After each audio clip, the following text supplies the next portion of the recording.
nessa noite, nosso amigo Espírito Santo fale conosco, né? Essa é uma palavra que o Senhor colocou no meu coração e olha, uma das coisas que eu mais gosto de preparar a mensagem é porque enquanto eu estou preparando, o Senhor está sempre ali ministrando muito no meu coração, né? E eu agradeço muito a Deus por isso, porque eu peço a Deus sempre que eu não perca essa sensibilidade, né? Os irmãos podem se assentar, tá bom? Eu vou fazer uma introdução aqui, depois que eu vou começar com a palavra, né?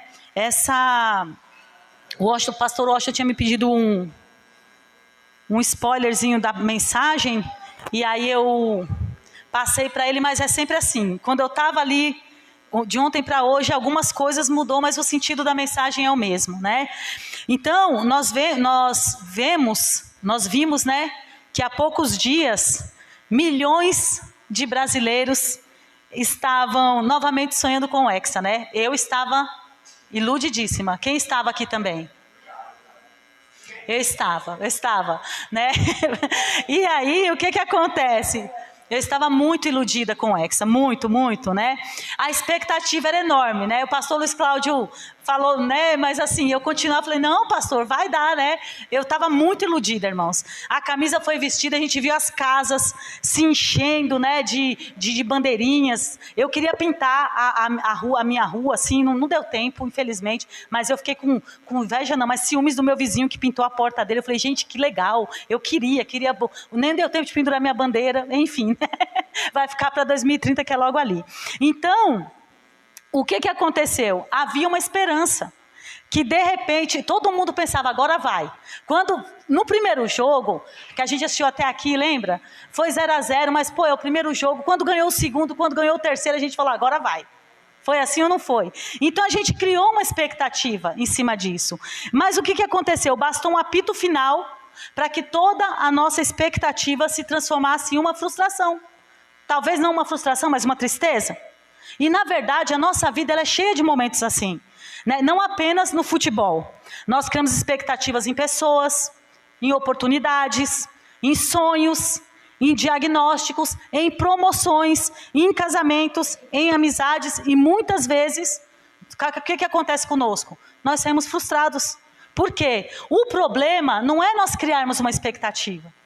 O problema é colocá-las no lugar errado. Porque a expectativa a gente tem que criar. Porque isso até faz parte da vida. Mas o problema é a gente colocar ela no lugar errado. E quando eu falo isso, eu não tinha visto, mas o Rogério me mostrou uns vídeos de umas pessoas, depois que o Brasil foi eliminado, essas pessoas quebrando televisões. E não eram aquelas TVs de tubo não, tá? Eram TVs novas. Eu juro que eu assisti de novo, falei, isso deve ser IA. Mas não era IA, era de verdade. As pessoas ficaram tão frustradas a ponto de pegar a TV da sua casa e quebrar, jogar no chão. Vocês viram isso? O Hugo viu. Gente, não, e pra mim a pior parte foram as crianças, tá? As crianças queimaram os álbuns de figurinhas. Pensa. Imagina esses adultos quando tornarem crianças se não forem trabalhados. As frustrações. A lidar com as frustrações. Isso é uma alerta para nós que somos pais. Vai chorar? Vai, a gente vai consolar, a gente vai chorar junto, talvez. Mas, né, quantas vezes, né, Vina, já choramos pelo Corinthians, mas estamos aí. Mas assim, gente, a gente precisa, eu quero abrir só um parênteses aqui, para a gente ensinar para os nossos filhos a lidar com as frustrações da vida. Porque você pensa, aquilo custa dinheiro, as figurinhas custam dinheiro, e de repente as crianças jogam, queimando os álbuns. Eu fiquei horrorizada com aquilo, então.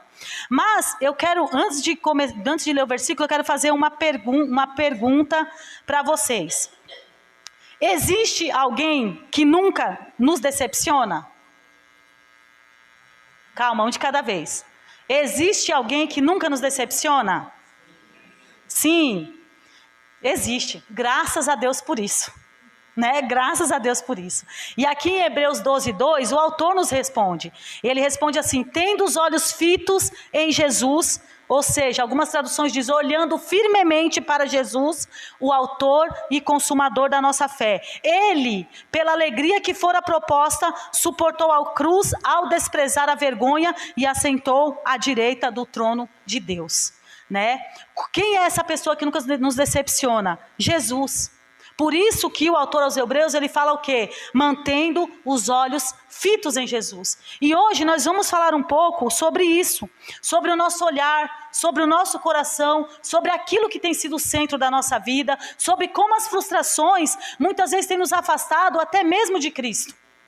Por quê? Porque quando a gente vai perdendo o nosso olhar de Cristo, a gente começa a deixar outras coisas ocuparem esse lugar. E esse é o nosso erro. Não tem problema a gente torcer, não tem problema a gente se entristecer. O problema é o que essa frustração faz conosco.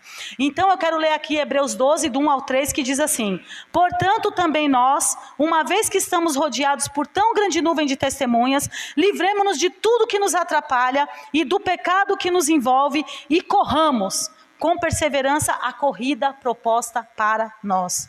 Tendo os olhos fitos em Jesus, autor e consumador da nossa fé, ele, pela alegria que lhe fora proposta, suportou a cruz, ao desprezar a vergonha, e assentou-se à direita do trono de Deus.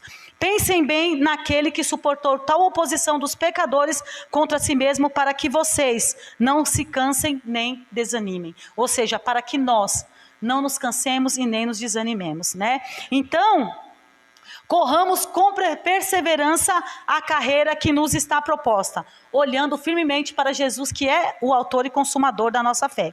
E hoje nós vamos fazer o que? Nós vamos apontar para aquele que permanece o mesmo de ontem, hoje e eternamente, e é o único que pode trazer cura e esperança para nossos corações.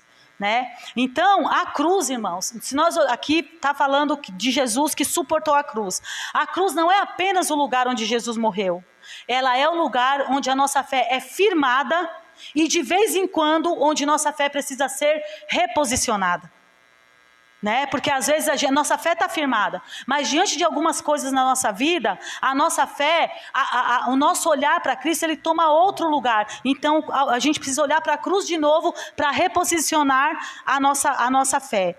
E por isso também o autor aos Hebreus vai dizer: olhando firmemente para Jesus. Por quê? A qualidade, irmãos, da nossa caminhada, ela depende da direção do nosso olhar. E é isso que nós vamos falar muito hoje aqui essa noite, né? O autor, ele não diz apenas para correr. Ele diz correr olhando para Jesus.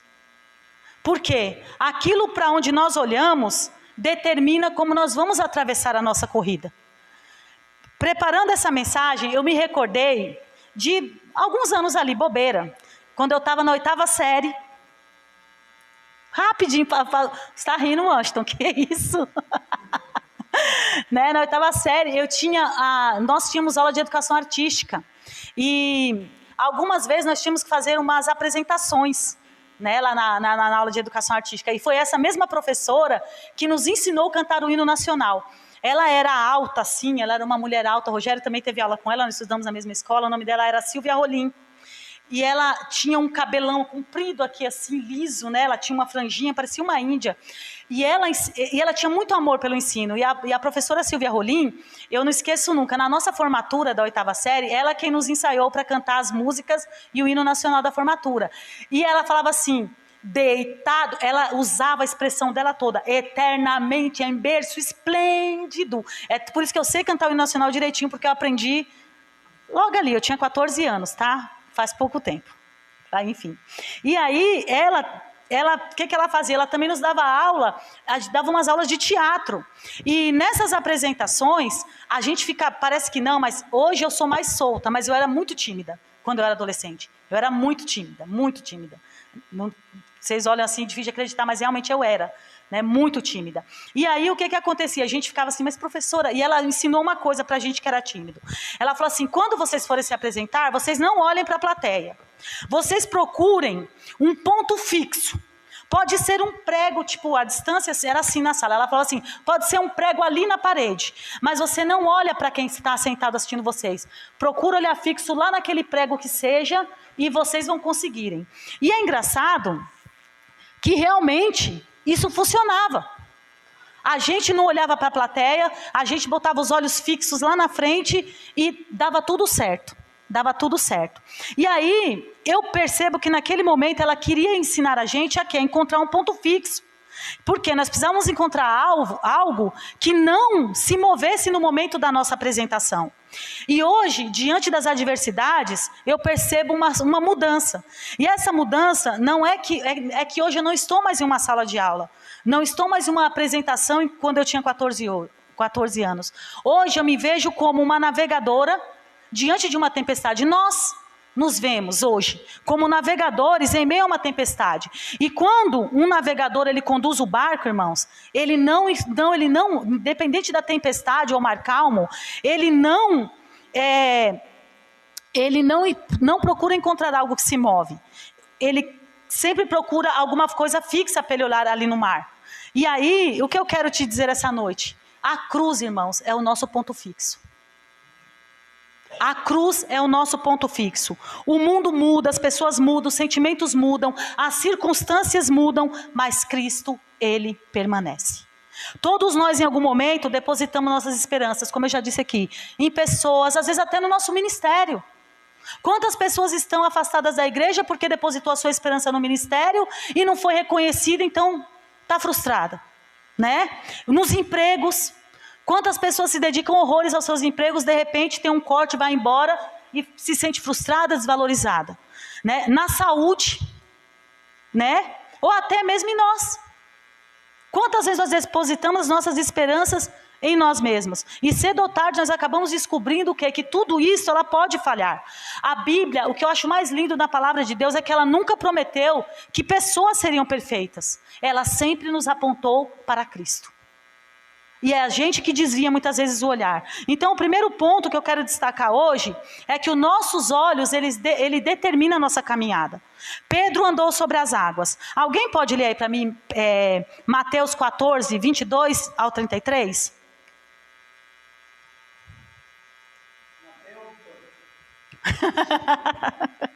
Mateus, Vitória, Mateus. Do 22. Vai lendo e eu falo até onde está bom. É porque... 14, 22? 22. Tá. Logo em seguida ordenou Jesus que os seus discípulos entrassem no barco e fossem adiante para o outro lado, enquanto ele despedia a multidão.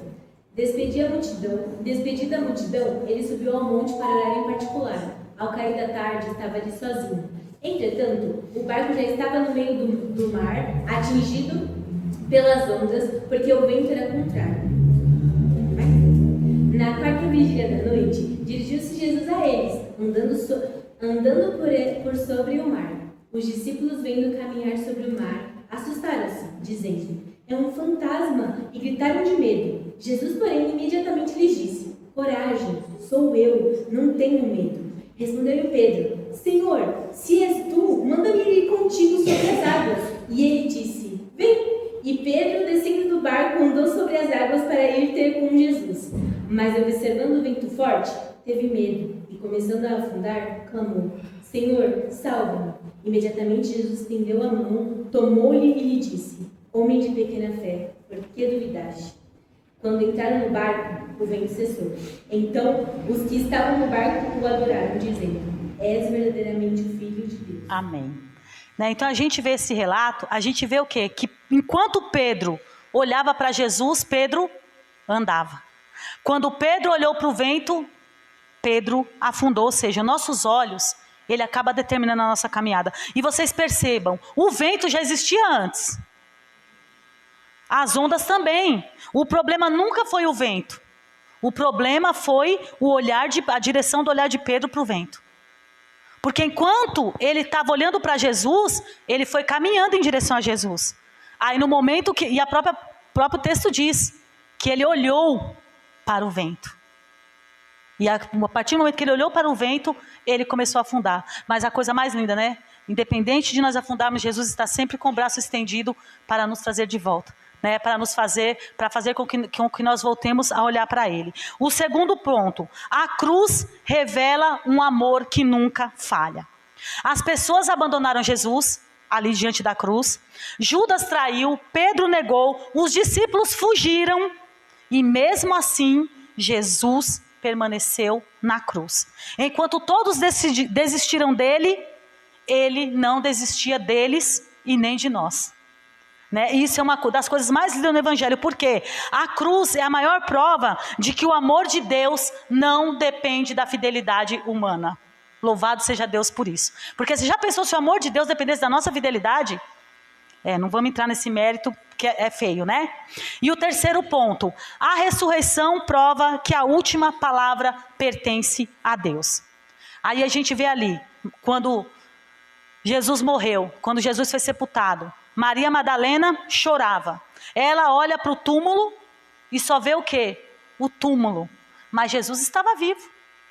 Mas ela continuava olhando para onde? Para o lugar da morte. Ao ouvir o seu nome Maria, só aí então ela reconhece Jesus. E muitas vezes, irmão, nós estamos assim. Deus está ali querendo falar conosco. Às vezes Deus já respondeu uma oração nossa, mas a gente continua olhando para o túmulo. A gente continua olhando para o lugar de morte. Até mesmo Deus quer nos levar para algo maior e a gente está olhando para aquele lugar ali que está matando a gente. Então, e aí a gente olha o quê? Alguns dos discípulos também eles estavam escondidos. E também tinha os discípulos que estavam voltando, os discípulos no caminho de Emaús. A gente vê aqueles discípulos indo embora. Eles estavam olhando para a cruz como derrota. Nós esperávamos que fosse Ele quem redimiria Israel. Em outras palavras, nós tínhamos uma expectativa. Mas Jesus caminha ao lado deles sem que eles percebam, né? E quantas vezes nós fazemos isso? Jesus está presente, mas os nossos olhos estão presos onde? No problema, nas dificuldades, na frustração, né? E todos esses que nós citamos aqui, Maria Madalena, os discípulos que se esconderam, os discípulos no caminho de Emaús, eles achavam que Deus havia perdido ali na cruz. Mas Deus estava apenas, irmãos, escrevendo o domingo. E muitas vezes nós precisamos ter essa paciência, sabe? Olhar para Jesus com a confiança de que a sexta-feira ela é dolorida. Mas que Deus, Ele sempre escreve um domingo. E o domingo é o mais importante, por quê? Porque no domingo o Senhor revela o propósito. Jesus, Ele ressuscitou, cumprindo aquilo que havia de ser cumprido para que hoje nós estivéssemos aqui. Então, Hebreus 12:2, ele vem para dar um sentido a tudo isso que nós estamos falando. Né? O autor praticamente diz assim, ó, se vocês querem terminar a corrida, não olhem para a multidão, não olhem para o sofrimento, não olhem para nós mesmos. A gente tem que continuar olhando para Jesus, né? E o quarto ponto, nós temos que fixar os nossos olhos na cruz. Por quê? Porque fixar os olhos na cruz muda a nossa perspectiva. Paulo escreveu em Romanos 8, se Deus é por nós, a gente sabe de cor. Mas será que a gente tem a confiança de Paulo? Por que Paulo não escreveu isso porque estava tudo bem? Muito pelo contrário. Só Paulo sabia o que ele estava vivendo. Mas nada mudou primeiro ao redor de Paulo. Mudou dentro dele. Quem olha para a cruz, irmãos, no momento de dificuldade entende que Deus continua sendo bom, que Deus continua soberano, que Deus continua presente e que Deus continua digno de toda a nossa confiança. Então, por que muitas vezes o que nos trava na vida não é o medo? Não são as adversidades. É nós tirarmos o olhar de onde não deveríamos tirar. Talvez hoje, cada um de nós tenhamos entrado aqui, sei lá, com algum diagnóstico, com uma conta para pagar, com uma preocupação, sabe? Talvez a conta para pagar, até mesmo a conta vencida. Com uma decepção, com um filho com algum problema, com um problema no casamento, ou talvez mesmo até com um pecado que insiste em nos aprisionar. Né? Mas hoje, Deus não está dizendo para nós que essas coisas não existem. Muito pelo contrário, Ele está dizendo, levantem os olhos, olhe para o meu filho. É isso que o Senhor quer falar para nós nessa noite. Por quê, irmãos? Porque quem fixa os olhos em Cristo encontra forças para continuar a corrida. Mas, irmã Paula, você está falando isso, irmã Paula, porque você não sabe como está a minha vida. E você sabe como está a minha? Nós não sabemos, às vezes a gente está sentado um do lado do outro aqui, mas às vezes a gente não sabe como está a vida do outro. Porque às vezes a gente está sorrindo por fora, mas o Senhor conhece aquilo que está aqui dentro. E é por isso que Ele vem e está falando hoje isso para nós aqui. O Deus que nessa noite nos trouxe aqui, não nos trouxe para ignorar as nossas dificuldades, mas para nos ajudar a voltar os nossos olhos para Ele.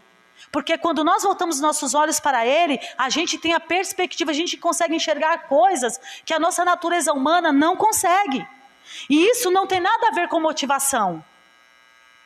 Não estou aqui para dar uma palavra de motivação para os irmãos, porque ainda nessa hora ainda lembrei da minha professora, porque olha que interessante, ela não disse ali para nós, olha, vocês são capazes, imagina, vocês vão conseguir, ó, eu confio em vocês, vocês ensaiaram para essa apresentação.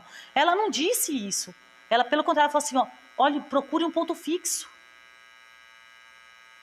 Aí a gente lê lá em Mateus, que a Vitória acabou de ler, sobre Pedro, em momento nenhum Jesus disse para Pedro, Pedro, vem, você consegue. Não, ele disse para os discípulos, coragem, porque os discípulos achavam que ele era um fantasma. Olha para você ver, quando os nossos olhos estão voltados para a tempestade da nossa vida, eles não conseguiam enxergar que era Jesus. Eles acharam que era um fantasma. Então, Jesus disse para Pedro, vem, na NVI é venha. E olha só, isso soa para mim como se ele dissesse para Pedro, olha para mim, pode vir Pedro, olha para mim. Então, conforme lemos, quando Pedro reparou no vento, ele ficou com medo e afundou. Então, nós vemos que as respostas para as adversidades da nossa vida não está em ignorar as adversidades, não está em ignorar o vento, não está em ignorar a tempestade, mas voltar os nossos olhos para o Cristo. Nós vivemos uma época, irmãos, em que as pessoas se decepcionam com líderes, com igrejas, com familiares e, como eu já falei antes, até com elas mesmas, até com a gente mesma. Tem atitudes que a gente toma, que a gente fala assim, olha no espelho e fala, mas eu me decepcionei com você? Porque isso pode acontecer, porque às vezes nem nós mesmos correspondemos às nossas expectativas. E é nessa hora que nós precisamos firmar o nosso olhar. Enquanto Pedro olhava, ele caminhava. Pedro desviou e afundou, né? E o segundo olhar foi as mulheres ali diante da cruz. Elas olharam Cristo crucificado e pensaram que é o fim. E 3 dias depois descobriram que a cruz nunca foi a derrota. Muito pelo contrário, sempre foi vitória de Deus para nós aqui nessa noite.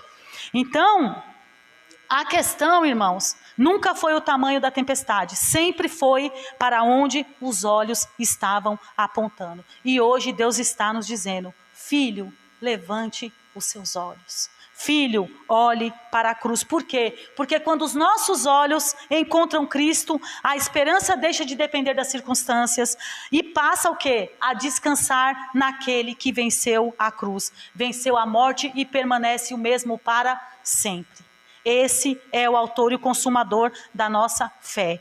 Então, a derrota não está nas circunstâncias e nem nas frustrações. A derrota está no desvio do nosso olhar. Então, a pior escolha que nós podemos fazer é deixar de olhar para Jesus. E a gente percebe uma coisa. O pecado, desde o Éden, sempre começou com um olhar deslocado. Eva deixou de olhar para a palavra de Deus e olhou para onde? Para o fruto. Pedro deixou de olhar para Jesus e olhou para o vento. Os discípulos de Emaú deixaram de olhar para as promessas e passaram a olhar para a decepção e não perceberam Jesus ao lado. Só depois que eles olharam para Jesus foi que sentiram e lembraram que quando Jesus falava, seus corações ardiam. Olha que coisa interessante. E nós fazemos exatamente o mesmo. Quando eu deixo de olhar para Jesus, inevitavelmente, irmãos, eu começo a olhar para mim ou a olhar para alguma coisa, mas esse olhar vai ser preenchido. Porque existem 2 maneiras de tirar os olhos de Jesus. A primeira é olhando para o mundo lá fora, que não tem nada de bom a nos oferecer. E a segunda, e a mais perigosa talvez, seja olhando para o nosso umbigo. Às vezes pensamos que o orgulho é alguém dizendo assim, eu sou melhor que todo mundo. Mas o orgulho espiritual, irmãos, ele costuma ser muito sutil. E a gente precisa tomar muito cuidado com isso. E quando eu começo a acreditar que eu estou de pé por causa da minha disciplina, não, porque eu leio a Bíblia todo dia, não, eu estou de pé porque eu sou a queridinha de Jesus. E aí o que acontece? A gente começa a achar que a gente é melhor, a gente ora porque a gente é melhor, que a gente serve porque a gente é melhor, porque a gente é forte. Aí o que acontece? A cruz vai diminuindo e o nosso ego ele vai aumentando. E aí enquanto o eu vai ficando cada vez maior, a gente começa a se parecer com o fariseu da parábola de Lucas 18. Porque ele nem falou de Deus, ele falou de si. Eu jejuo, eu dou dízimo, eu não sou como os outros. Enquanto isso, um publicano, que mal conseguia levantar os seus olhos, foi quem saiu justificado. Por quê? Ele continuava olhando para Jesus e para a sua graça. E ele sabia o quanto, e quando a gente olha para Jesus, a gente entende o quanto a gente é carente dessa graça. E talvez seja nessa graça também, junto com Jesus, que Jesus é a graça, que a gente precisa colocar a nossa esperança. Por quê? Jesus, ele deve ser o centro da nossa vida. Nós podemos, irmãos, estar aqui dentro da igreja todos os domingos e mesmo assim não estar olhando para Cristo. Nós podemos chegar aqui, cantar, levantar as mãos, chorar e mesmo assim nós não estamos olhando para Cristo. A gente pode estar aqui pregando sobre Jesus e mesmo assim não estar olhando para Ele. A gente está deixando o ego dominar. A gente pode servir a Jesus e mesmo assim perceber que nós estávamos simplesmente vivendo e olhando para nós mesmos. Isso lembra muito que algo que João Batista disse. É necessário que ele cresça e que eu diminua. João Batista é um exemplo para nós. Porque enquanto os meus olhos estão em Cristo, o meu ego diminui. A minha necessidade de reconhecimento diminui. A minha comparação com as outras pessoas diminui. Porque eu sei que eu sou suficiente em Cristo. Eu não preciso me parecer com ninguém. Eu não preciso invejar ninguém. Porque o meu chamado é o meu chamado. O chamado da pastora é o chamado da pastora. O chamado da Vitória é o chamado da Vitória. O chamado do Éver é o chamado do Éver. E assim a gente vai olhando. E o que acontece? Tudo isso se complementa. E aí nós viramos o quê? O corpo de Cristo, né? E aí, a gente tem que tomar muito cuidado com isso. Vamos lá. E aí, quando a gente entende essa parte de que nós precisamos ser diminuídos, João 15 acaba ecoando em nós. Porque a gente vê que não é na força do nosso braço. O que Jesus fala? Sem mim, nada podeis fazer. Não é assim, sem mim poucas coisas vocês farão. Não, é nada, né? E aí, às vezes, nós precisamos olhar para Jesus aqui em João 15 e olhar para ele e falar assim, Senhor, eu me distraí. Em alguns momentos, Senhor, eu olhei para o vento. Em alguns momentos, eu olhei para outras pessoas. Em alguns momentos, Senhor, eu olhei até para mim mesmo. Mas eu não quero mais olhar para ninguém, eu quero voltar os meus olhos a Ti. Porque tudo que eu sou, irmão, tudo que eu tenho e tudo que eu espero está em Cristo. Não está nas pessoas, não está em ninguém, está em Cristo.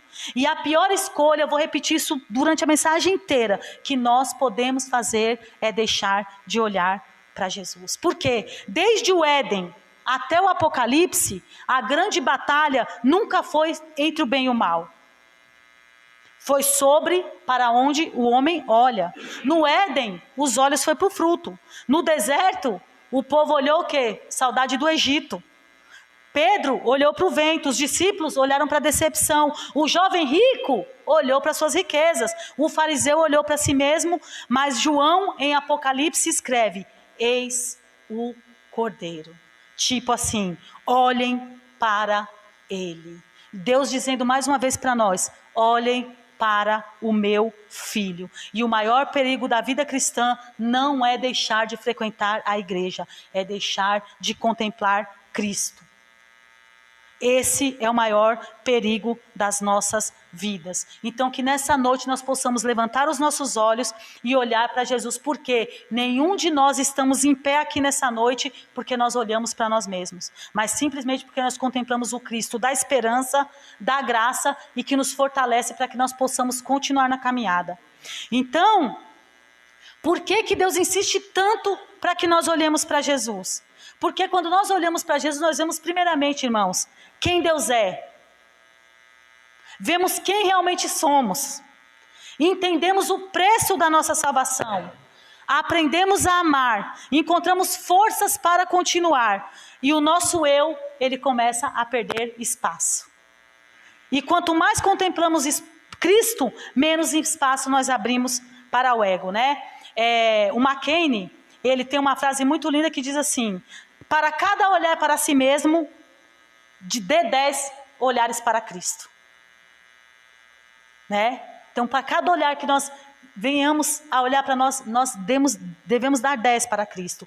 Cristo deve ser sempre o centro de tudo. E se por algum motivo Ele não está sendo, que nós possamos nessa noite avaliar as nossas vidas, examinar, como diz como a gente lê aqui na ceia, examinar o homem a si mesmo. Então nós precisamos nos examinar e fazer uma análise e o quê? Trazer Jesus de volta ao centro.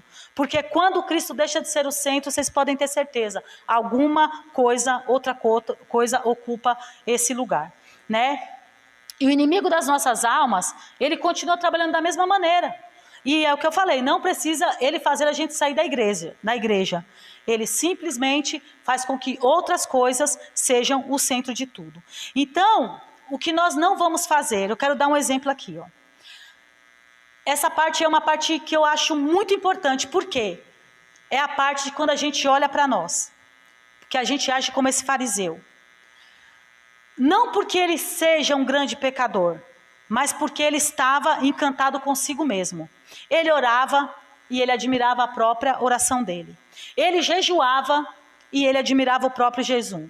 Ele dizia na oração dele, eu. Enquanto isso o publicano tem misericórdia de mim. Então, o que a gente percebe aqui? Quando Cristo volta ao centro, eu descubro quem realmente eu sou. Né? E aí, eu quero dar um pulinho aqui em Isaías 6, que retrata muito bem isso. Isaías viu o Senhor. E o que aconteceu? Ele não saiu dizendo, olha, eu vi o Senhor, como eu sou santo, eu sou melhor do que os outros. Jeremias não viu o Senhor como eu vi. Isaías não fez isso. Porque Isaías não tinha essa vaidade, muito pelo contrário. Isaías começou a enxergar quem ele era. Isaías começou a dizer, ai de mim. Certo? Mas olha que interessante, quando ele enxergou quem ele era, ai de mim, depois veio a revelação. Depois disso veio a purificação. Depois disso veio o chamado. E essa é a ordem do Evangelho. E jamais ao contrário. Né? Então, irmãos, a maior e melhor escolha que nós podemos fazer todos os dias é decidir para onde nós direcionamos o nosso olhar. Mateus 6:22 vai dizer, os olhos são a lâmpada do corpo. Portanto, se os seus olhos forem bons, todo o seu corpo estará cheio de luz. Olha isso. Aquilo que prende o nosso olhar, irmãos, revela onde o nosso coração encontra descanso. Isso é muito sério. Onde que o nosso coração tem encontrado descanso? Se meus olhos vivem presos à aprovação das pessoas, o meu coração está descansando na aprovação. Se os meus olhos vivem presos ao dinheiro, o meu coração está descansando na segurança que o dinheiro promete. Se os meus olhos vivem presos em mim mesma, meu coração está descansando no meu próprio mérito. Mas quando os meus olhos contemplam ao Cristo, meu coração finalmente encontra o único descanso que não pode ser abalado. Foi isso que Jesus nos ensinou. Porque onde estiver o teu tesouro, aí estará também o seu coração. Mateus 6:21. Os nossos olhos, irmãos, eles seguem apenas aquilo que o nosso coração já escolheu como tesouro. Isso é muito sério. O autor de Hebreus, por que o autor de Hebreus não nos manda olhar para Jesus porque ele é poderoso? Ele manda nós olharmos para Jesus porque ele percorreu o mesmo caminho antes de nós. Ele enfrentou oposição, Jesus sofreu, foi rejeitado, nós não suportamos a cruz, mas ele suportou e principalmente Jesus perseverou. Por isso ele pode dizer em outras palavras, olhem para mim, pois eu sei o caminho. E ele sabe. Jesus foi homem, Jesus foi gente, né? Então o problema nunca foi apenas onde nós olhamos. O problema é o que os nossos olhos sempre denunciam quem governa o nosso coração. E que essa noite, irmão, nós possamos trazer Cristo para o centro das nossas vidas, né? E aí eu me deparei de repente ali com Romanos 8, né? Que foi que a gente falou lá no começo. Por quê? Paulo, quando escreveu Romanos 8, ele quis dizer o quê? Se Cristo for o centro, absolutamente nada vai nos afastar do amor dele. Se nós olharmos para Cristo, se nós entendermos isso, Cristo volta a ser o centro da nossa vida e absolutamente nada nos afastará do amor desse Deus, irmãos. Hoje eu converso com muitas pessoas me procuram e às vezes eu comento com o Rogério, às vezes, sabe, eu fico assim, uma das coisas que eu fico mais impressionada é como as pessoas têm se afastado de Jesus. Mas eu não digo se afastado da igreja, porque muitas delas estão dentro da igreja. E aí é onde fica o ponto mais triste. As pessoas estão dentro da igreja, mas os corações não estão. Às vezes nós estamos aqui dentro, mas o nosso coração está cheio daquelas coisas que estão lá fora, que só faz nos afastar. E o pior é que o nosso ego, muitas vezes, não nos deixa perceber isso. O nosso ego não nos deixa perceber isso. E aí é onde mora o grande perigo. Porque quando o meu ego, ele torna o centro da minha vida, eu não ajo mais como uma cristã, como Lila disse aqui semana passada. Eu não quero mais saber da família, na semana retrasada, né? Semana passada foi o pastor Washington. Esperei a palavra comentada e não teve. Que eu queria comentar aquela palavra, mas depois a gente conversa. Fiquei refletindo bastante nela. Deus abençoe, pastor. E como Lila pregou há 2 semanas atrás aqui, a gente tem que ser os talmidins, né, Lila? Os talmidins. Né? Mas por que a gente não consegue ser? Porque a gente está olhando para o nosso ego. Como Lila mesmo disse aqui. Né? Eu não quero fulano da minha família. Por quê? Porque não fui eu que escolhi, mas foi Jesus, né, Lila? Então, eis aí o teu pai, eis aí o teu filho. Meu, que mensagens maravilhosas que nós temos tido aqui na igreja. E se a gente parar para pensar, o Senhor aqui hoje, Ele está falando da mesma forma. Por quê? Porque o que nos faz, irmãos, ignorar o outro como nosso próximo, o que faz não amar o próximo como nosso próximo, é o nosso olhar para Cristo. É o lugar que Cristo ocupa das nossas vidas. E às vezes a gente está aqui todo domingo, a gente está aqui toda ceia, a gente está aqui em todas as atividades que tem, mas o nosso olhar, o nosso orgulho, o nosso ego já engoliu todo o Cristo das nossas vidas. E a gente precisa voltar Cristo para o centro das nossas vidas, para o centro dos nossos lares, para o centro das nossas rotinas. Porque eu não posso ser cristã somente na minha casa, somente aqui na igreja. Eu preciso ser cristã no meu trabalho. Eu amo aquela frase de Agostinho, pregue sempre, se precisar use palavras. Eu só não vou precisar usar palavras quando Cristo for o centro, quando Ele estiver no centro. Quando o meu olhar, quando eu for olhar para uma pessoa e eu for julgar ela, se eu olhar com o olhar de Cristo, eu vou lembrar que eu sou tão pecadora quanto. E aí o meu olhar vai mudar. Porque como é que eu vou julgar? E eu lembro da minha tatuagem, né? O único que pode me julgar me fez livre. E às vezes eu quero ser livre, mas eu quero aprisionar as pessoas que estão ao meu redor. Se eu fizer isso, irmãos, Cristo não está no centro da minha vida. Isso é apenas o meu ego disfarçado de cristã. E a gente precisa tomar muito cuidado com isso. Tem um louvor, Cartas para o Mundo. Eu amo aquela frase que no louvor tem que falar assim, que eu não impeça ninguém de te ver e te amar como és. E eu só consigo fazer isso se eu olhar para as pessoas com os olhos de Cristo e principalmente se ele for o centro da minha vida. Porque a pessoa vai enxergar Cristo na minha vida. Então eu quero encerrar aqui lendo Romanos 8, que diz assim, a partir do 28, tá? Eu amo esse versículo. Sabemos que todas as coisas contribuem juntamente para o bem de todos aqueles que amam a Deus, dos que foram chamados de acordo com o seu propósito. Pois aqueles que de antemão conheceu, também os predestinou para serem conformes à imagem do seu Filho, a fim de que ele seja o primogênito entre muitos irmãos. Já cantamos isso hoje, aqui em Colossenses 1, aquela música maravilhosa do Projeto Sola. Aos que predestinou, olha só, aos que predestinou, a nós, Ele predestinou a nós, também chamou. Olha, nós temos um chamado, como nós falamos ali, quando falamos de Isaías. E aos que chamou, também justificou. E aos que justificou, também glorificou. Que diremos, pois, diante dessas coisas? Se Deus é por nós... agora essa é a parte mais linda. Aquele que não poupou o seu filho, mas o entregou por todos nós, como não nos dará grandiosamente com ele todas as coisas? E se eu tiver com o meu ego acentuado aqui, eu vou achar que são todas as coisas materiais. E não são. Tá? Isso aqui está se referindo às bênçãos celestiais, às coisas espirituais. E sempre aquilo que nós precisamos, não aquilo que a nossa vaidade quer. Quem fará alguma acusação contra os escolhidos de Deus? É Deus quem os justifica. Quem os condenará? Foi Cristo Jesus que morreu, e mais, que ressuscitou e está à direita de Deus e também intercede por nós. Quem nos separará do amor de Cristo?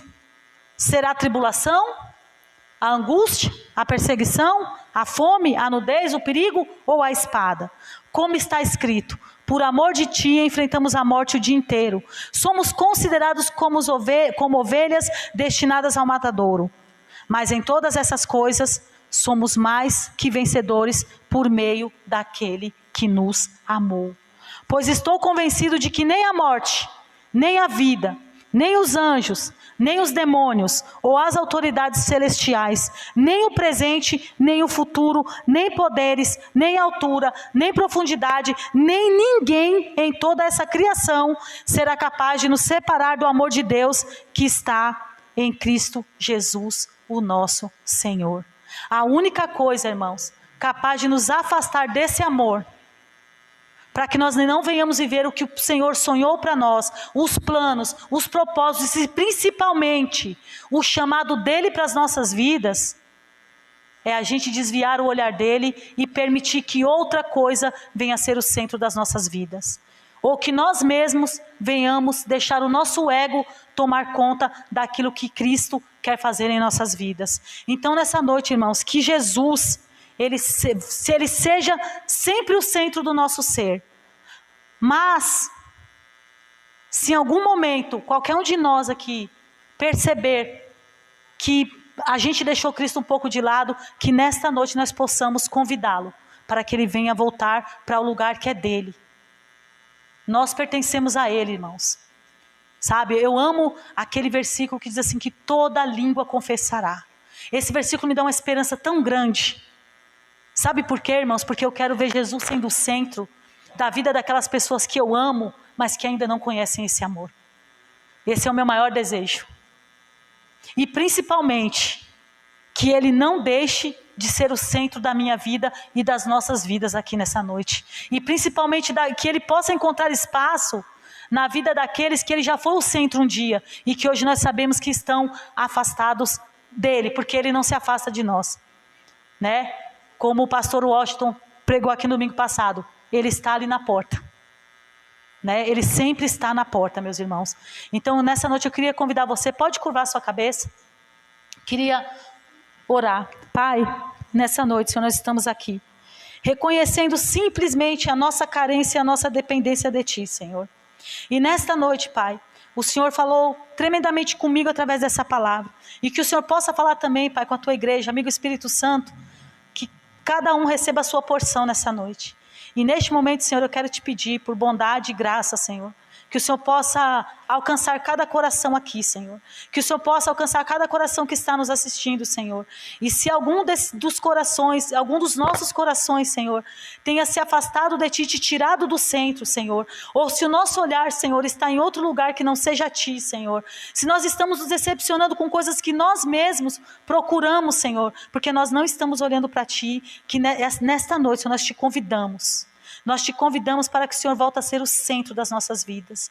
Jesus, seja o centro do nosso ser. O nosso coração, ele é teu. Senhor, não desista de nós, por mais difícil que seja, muitas vezes, Senhor, nós dependemos de Ti, Senhor, em todos os momentos das nossas vidas nós somos carentes, nós somos necessitados, Senhor, e nesta noite é apenas mais uma noite, Senhor, em que nós olhamos para Ti, Senhor, e Te suplicamos, como Davi, não afastes de mim, Senhor, o Teu Espírito, não retires de nós, Senhor, o Teu Espírito, e principalmente continue sendo o centro das nossas vidas, Senhor. Nos ajude a tomar decisões sábias, Senhor. Nos ajude a olhar para a Tua cruz, Senhor, sempre antes de desviar o nosso olhar para qualquer lugar, Senhor. E nos ajuda, Senhor, todos os dias das nossas vidas, Senhor, para que nós possamos permanecermos firmes na Tua presença até o dia da Sua volta. É o que nós Te pedimos já gratos em nome de Jesus. Amém.